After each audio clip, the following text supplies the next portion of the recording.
자녀분들은 여러분이 건강하게 만수무강을 누리시길 바랄까요? 아니면 이미 살 만큼 살았지 않았나 생각하던지, 또한 한 발 더 나가 이제 그만 돌아가셨으면 좋겠다 하고 생각할까요? 불편한 질문이기도 하고 아무리 자식이라도 마음속에 뭐가 있는지 알 길이 없으니 즉답하기가 어려우실 겁니다. 그래서 제가 자식들은 어떤 생각을 하고 있는지 힌트 하나를 드리고자 합니다.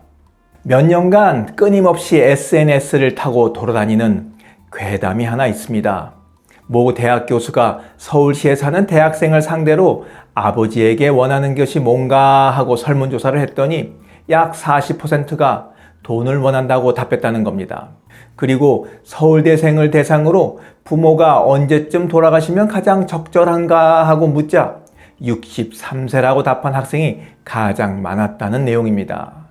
이유인 즉슨 은퇴한 뒤 부모님이 퇴직금을 남겨두고 사망하는 것이 가장 이상적이기 때문이라는 겁니다. 아주 계산이 팍팍팍 돌아가죠, 이놈들. 여전히 이 괴담이 사실인지 아닌지 알 길이 없습니다만 상대적으로 순수한 20대 청년들이 부모 돈을 앞에 두고 이런 생각을 할진데 처자식을 거느린 30대, 40대라면 어떤 생각을 할지 상상해보면 아주 그냥 겁이 날 정도입니다. 돈 때문에 부모에게 무슨 일이 생기기를 바란다는 건 정말이지 인간으로 할 짓이 아닙니다. 그런 생각을 할 리가 없죠. 그러면서도 부인하지 못할 일이 하나 있습니다. 돈 앞에서는 부모 자식도 형제, 남매, 자매도 없다는 사실입니다. 그래서 돈이 피보다 진하다는 말에 불편하지만 누구나 고개를 끄덕일 수밖에 없습니다. 지금 우리는 부모 돈을 갖고 다투지만 왕이 살던 시절에는 언제나 왕좌를 차지하기 위해 아버지와 아들이 또는 형제들 간에 이것도 모자라 숙부와 조카 사이에 죽고 죽이는 혈투가 있었습니다.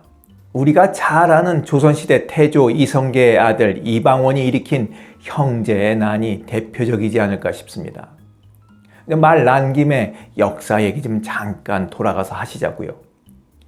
이성계의 8아들 중에 제일 총명하고 조선개국에 공이 많았던 아들은 5째 이방원이었습니다. 이성계한테 부인이 둘이 있었는데 첫째 부인한테 6명, 둘째 부인한테 2명의 아들이 있었어요.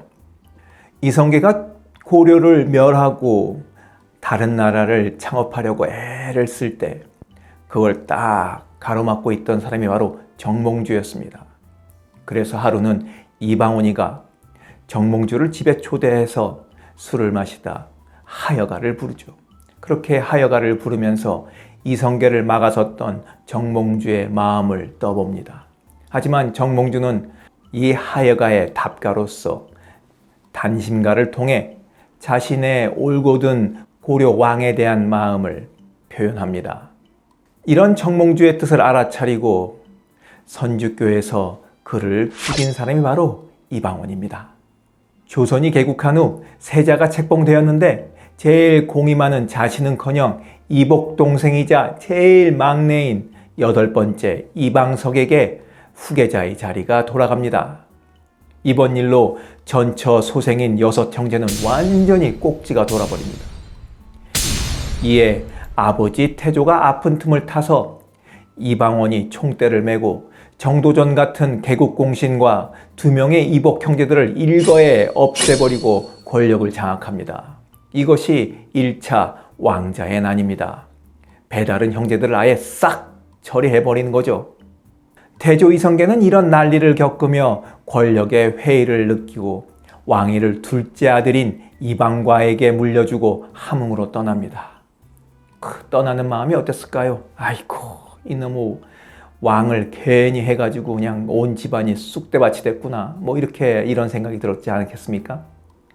이 둘째 아들이 바로 정종입니다. 태정, 태세, 문단세 이렇게 조선 왕 순서를 외우죠. 그 2번째로 나오는 조선의 왕입니다. 정종.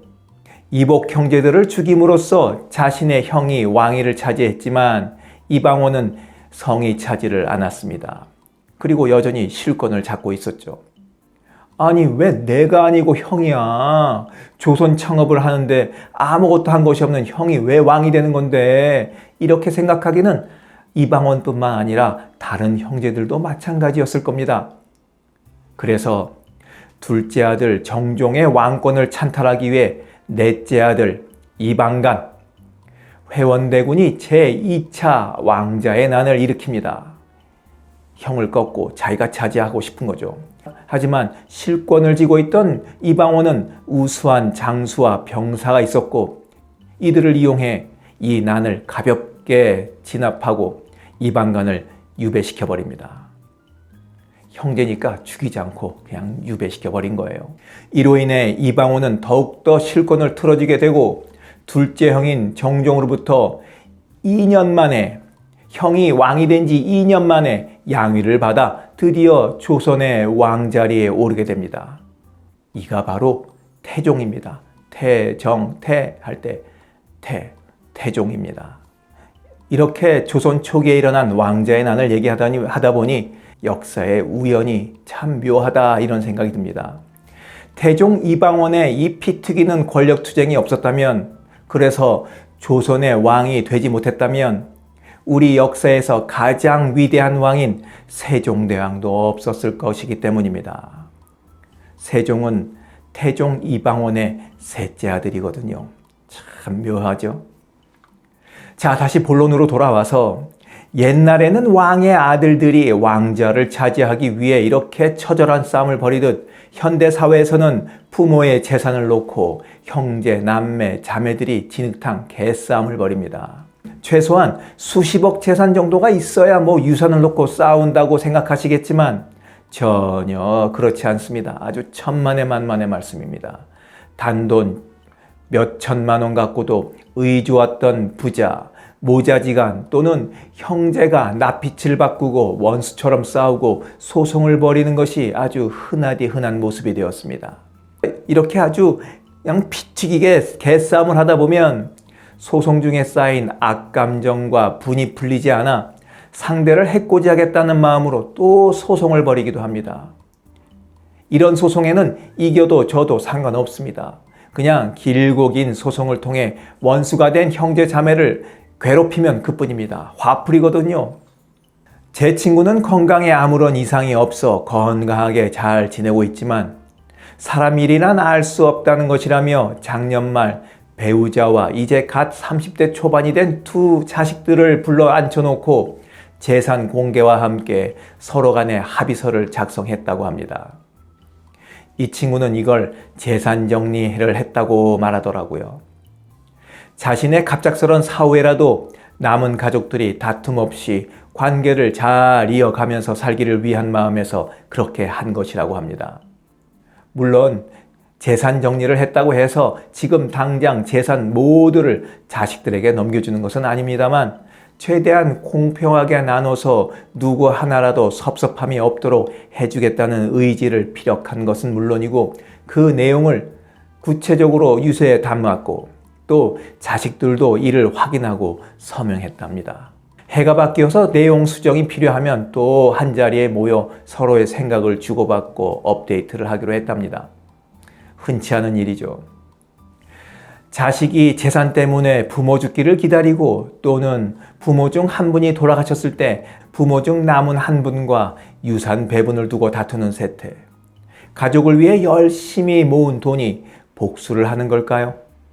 부모로서 자식들에게 마지막으로 해줄 수 있는 배려는 얼마의 재산이 있든지 간에 자식들이 서로 원수가 되지 않도록 일찌감치 잘 정리해 두는 것이 아닐까 싶습니다. 명심하십시오.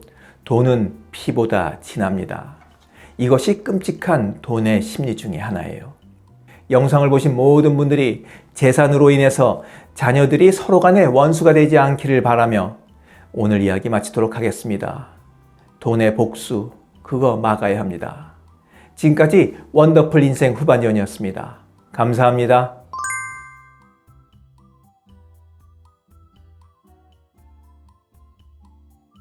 하루를 충만하게 살아가는 좋은 사람들이 모여있는 곳이 있습니다. 바로 지난 3월 5일에 문을 연 실버들의 전성시대 네이버 카페입니다. 서로를 격려하고 응원해주는 넓은 마음과 나와 다른 생각을 지닌 사람까지 포용할 수 있는 열린 마음을 갖고 계시다면 실버들의 전성시대에 가입하시기 바랍니다. 댓글란 맨 위에 적어놓은 링크를 누르시면 가입할 수 있습니다. 아주 쉬워요.